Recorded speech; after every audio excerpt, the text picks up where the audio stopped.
I was excited that BSA was interested in putting on a community forum. I was excited for ACU Police Department to be a big part of that program. I think anytime you can bring members of the community and police departments together to talk about current issues, it's a good thing. Conversation is always good. A better understanding of each other's perspectives is healthy.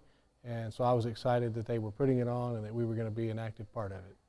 I think communication. You know, it's so easy today. People text one another and they abbreviate.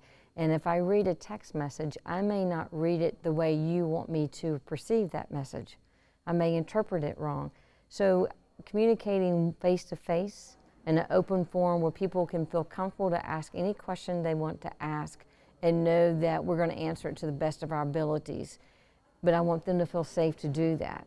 And then when we walk out of here, hopefully everybody leaves with understanding is, wait a minute, we can talk to the police, or the police can talk to the students. Just because I'm talking to a student doesn't mean that someone's in trouble.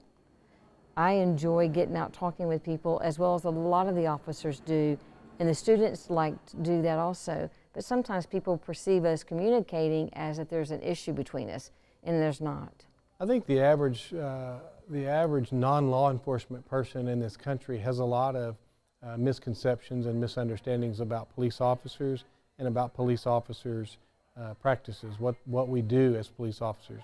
So what I saw tonight didn't surprise me. Some of the surprises that I saw in our audience are common across all aspects of our country. Unfortunately, people get a lot of their impressions of police and police practice from television and movies, and that's not always completely accurate. So I think what we saw tonight is typical, and I think that we also helped bridge some of those misunderstandings about police practice. I think it's awesome that they have those concerns, and I'm glad that they felt like they could ask those questions. I think that is important, that they felt like, wait a minute, I can get up and ask a question and not worry about any kind of consequences back to them. And I think it's important.